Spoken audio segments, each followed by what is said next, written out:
Burn, baby, burn! This deck is gonna set the nation on fire. Ladies and gentlemen, welcome back to another episode of The Draw Step. And yes, my puns are bad, but this deck is really, really good. The commander for this deck that we are using today is Ozai, the Phoenix King. This is an incredibly busted card.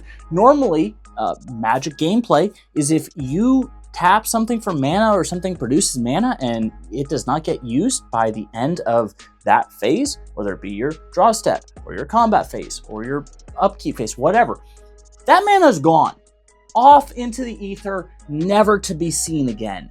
Well, with Ozai on the battlefield, you are now not only gaining that mana, saving it for later to create incredibly busted combos or, busted gameplay, but you are making your commander stronger and a bigger threat on the table. So this is the game of waste not, want not. By taking all of your unused mana, you are going to be able to do some incredible gameplay. And stick around to the end of this video to see some insanely powerful combos that you can pull off with this commander. Now, diving into the deck build, first and foremost, let's break Rule 0. No land destruction, not a problem with this deck. Seismic Spike. Destroy target land, add 2 red to your mana pool. We are starting off with a bang. We are, doing something taboo. We are destroying lands. But in 2025, 2026, 2027, there are going to be so many just stupid non-basic land cards that your opponents are going to have. We want to be able to have ways to interact and deal with them, and at the same time gain mana to charge up our commander. So that's card number 1. We want to be able to deal with all of our opponent's stuff. So we have things like Feed the Swarm, classic card, Deadly Rollick, a little expensive for sure, but very nice to be able to cast that card for free, deal with your opponent's stuff. Fire Nation Drill, we have a very heavy, influence of avatar cards in this set, very flavorful. We'd like things like that. Explosive Entry, 2 mana. Again, be able to deal with whatever your opponents have out on the board. This game of Magic is all about being able to do what you want to do, but keep your opponents from being able to do what they want to do. You know how it is. And then last but not least, for our destruction stuff, we have Terminate. Again, another classic card right there. We want to be able to ramp up quickly, get our commander out. It is a 6 mana commander. That's kind of expensive, but we are going to ramp like a Mind Stone, another classic ramp piece. Now the piece that I think every deck should run, Soul Stone, or Soul Ring. Wow, Mind Stone, Soul Ring, my bad. Every deck should have a Soul Ring. 1 mana, 2 mana. Why would you not want that? Turn 1, oof, amazing play.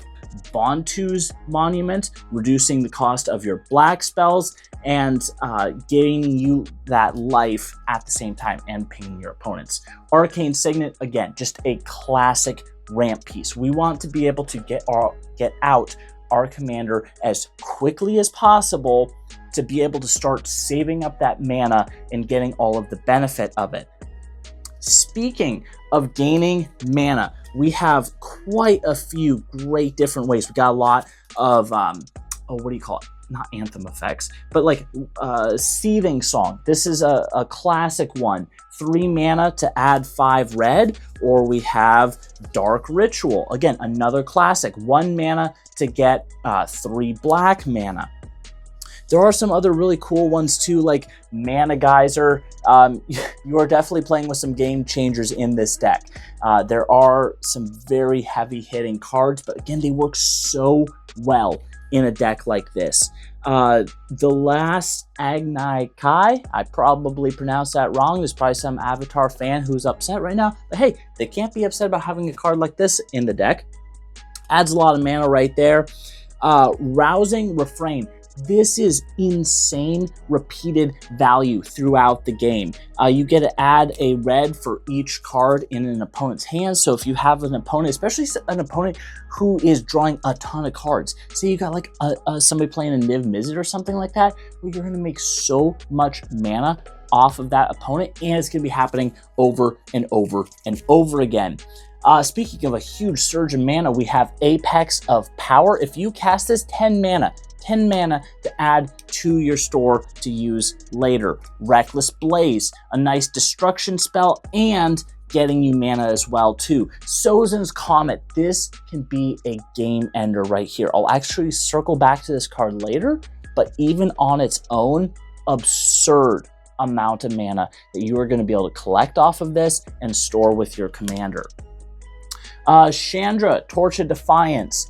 Chandra, as always, does pretty much the same shtick in every different Planeswalker version of her, but we especially love the +1 add 2 red mana. Black Market, 5 mana for this, but again, it's going to produce so much mana over time as opponents' creatures die, as you kill opponents' creatures, as your opponents kill opponents' creatures.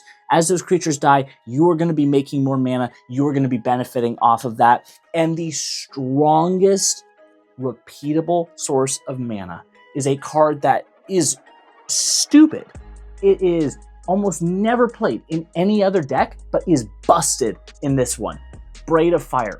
This is an include that has to be in this deck.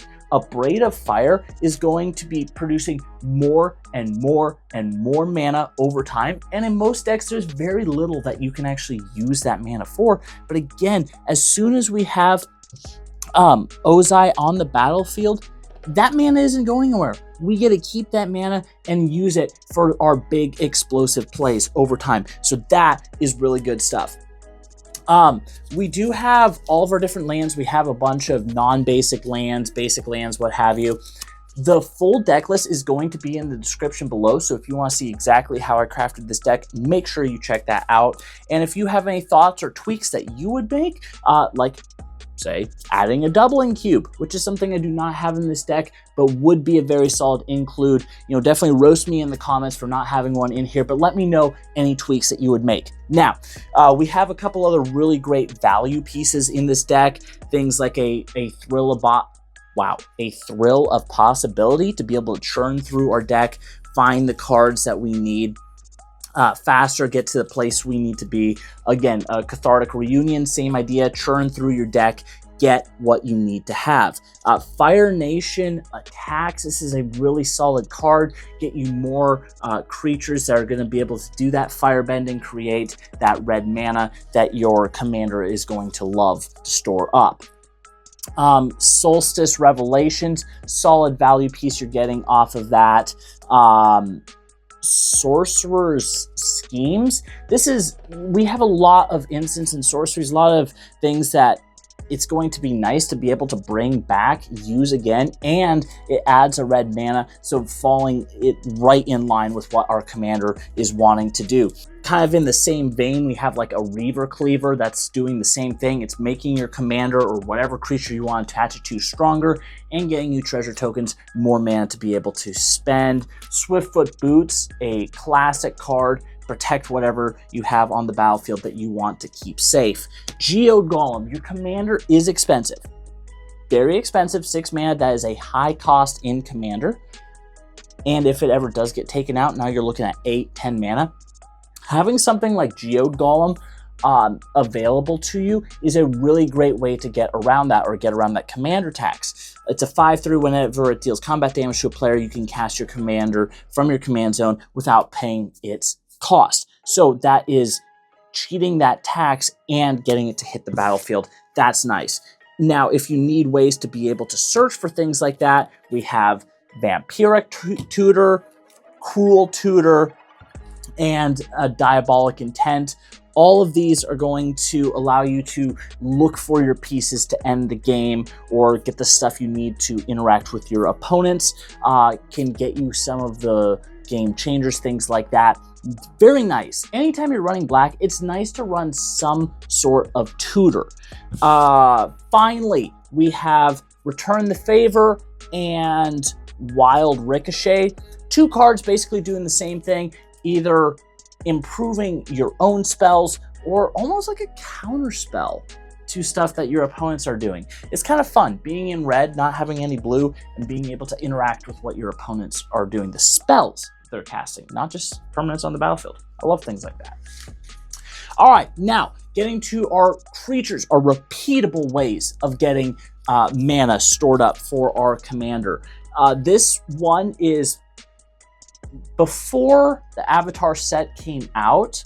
There was the Locust Omnath God thingy, the multicolored Omnath. That was one of the main ways, or one of the first ways I've ever seen to be able to store unused mana. And then there was the Spider-Man set, and we got Electro Assaulting Battery. This commander is doing, well, not commander, it's a legendary creature, could be your commander. It's doing a very similar thing, but it is mono red, so that's why I think Ozai, the Phoenix King, is so much stronger. But it's nice having the redundancy in here, making sure we're still storing that mana, turning it red, and also anytime you cast an instant or sorcery, you get to add red. We have a lot of instants and sorceries in our deck, so we're getting even more value off of that, plus the redundancy. Always nice to have if somebody does take out your commander. Avatar Roku Firebender, again a super powerful card in this deck. Whenever a player attacks, add 6 red mana. Now that's anybody. That counts you, but it counts your opponents too. You're getting 6 red mana when your opponents attack. That is going to supercharge your commander. It is going to fill that up with unspent mana so quickly. Powerful include in this deck. Loyal Fire Sage, Firebending 1, does some other stuff, but again, adding that 1 red mana. The Legend of Roku, similar thing. We do have to work through the different parts of the saga, but once it gets to the end and transforms, it has Firebending 4. That is going to add up a lot of mana very quickly for you. We have Firebending Student. It has prowess, and then it also has firebending based on how strong it is. Tundra Tank, Firebending 1, cool, love that. Neheb Dreadhorde Champion.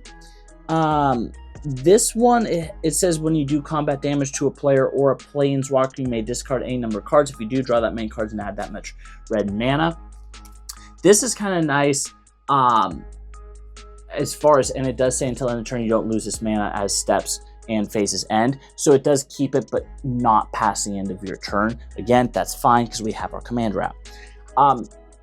This one is, again, allowing you to churn through your deck, find the cards that you need to get the win, while also adding more red mana to your mana pool to be able to use whenever.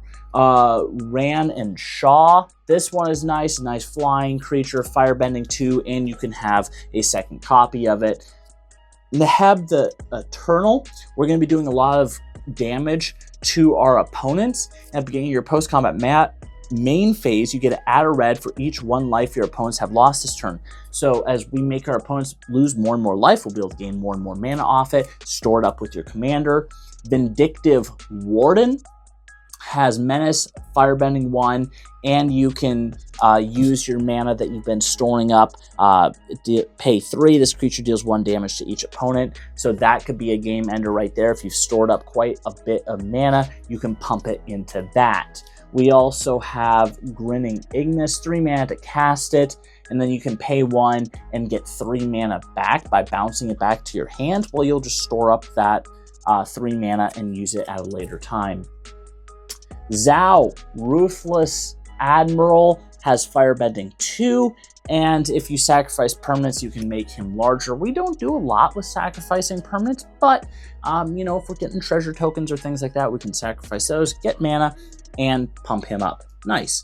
Rodeo Pyromancers, from the set that keeps on giving, Outlaws of Thunder Junction. I have said this over and over again, one of my favorite sets of all time. This card, we're casting a lot of spells. The first spell we cast each turn is now netting us 2 mana. That's going to pay for some things. It's going to add up to our pool. Love to see it. Rough Rhino Cavalry. Again, firebending 2 and an exhaust thing. And our last creature, we have Jaya the Deserter. I am confident I pronounced that wrong. If I didn't, look at me go. Fire Nation turret. It says, at the beginning of combat, on your turn, up to 1 target creature you control gets +2/+0 and gains firebending 2 until end of turn. Instances of firebending stack. So if you already have a creature, if you have your commander, which has firebending 4, you can give it an additional firebending 2. So that's that firebending, it's added up 6 red mana. And then you can pay 1 red, put a charge counter on this artifact, remove 50 charge counters from it. It deals 50 damage to any target. It's kind of like a, oh my goodness, what is that? The, Aether Flux Reservoir. Wow, we got there. Aether Flux Reservoir, similar thing. You pay 50 life, it deals 50 damage to an opponent. This one is a little bit objectively harder to accomplish, but it may not be as much of a scary thing for an opponent to target. Like an Aetherflux Reservoir, if you see an opponent drop one of those, you know, oh, they're about to pop off, that needs to go right away. Whereas if you see a Fire Nation turret, people might go, well, that's going to take them a while to get there. But if you have that mana stored up, you can drop all 50, nuke an opponent off the board. Exsanguinate. This is an old spell, but in this deck can go crazy. Each opponent loses X life, you gain life lost this way. If you stored up 20, 30 mana as the game has gone on, you drop all of that into your Exsanguinate, you kill all of your opponents at once. If there's not a counter spell live and ready to go, they're all done. Similarly, we have Jaya's Immolating Inferno. That is a mouthful, but deals X damage to each of up to 3 targets. Well, in the commander game, you have 3 opponents. So again, 2 red as opposed to 2 black, and then it'll nuke all of your opponents. Overpowering attack. This one is solid. 5 mana, but only 3 if you do combat damage with your opponent, which again, with a massive flying creature that's probably indestructible and trample, you're probably going to be doing damage with your to your opponents. Run it back, get another combat. Speaking of running it back and getting an additional combat, this card, this final card that I saved, is a game ender right here. Aggravated Assault. If you have Aggravated Assault out and your commander and, you know, even one other firebending creature, you are going to be able to do this over and over and over again. 5 mana, untap all creatures you control. If it's a main phase, there's additional combat after this. Bang! Your commander's already making 4 of the 5 mana you need. All you need is to be able to produce 1 more mana, and you are taking infinite combats. You are crushing everyone. That's why, kind of, again, going back to that Sozin's Comet, each creature you control gains firebending 5. Boom, you are set up. If you have your Aggravated Assault on the battlefield already, you play a Sozin's Comet, all of your creatures are capable of giving you that infinite mana, infinite combo to be able to attack over and over and over again, wipe out your entire battlefield, everything. All of your opponents gone, done. You won the game. The world is afire, and you are the hero. So, if you like crazy decks like this, thematic decks like this, toxic decks like this, you're going to want to subscribe to the channel because we are constantly bringing you brand new deck builds, brand new discussions, all sorts of fun things. We try to post every Saturday. We have live stream or videos Friday, live stream Saturday. Make sure you like, comment, subscribe.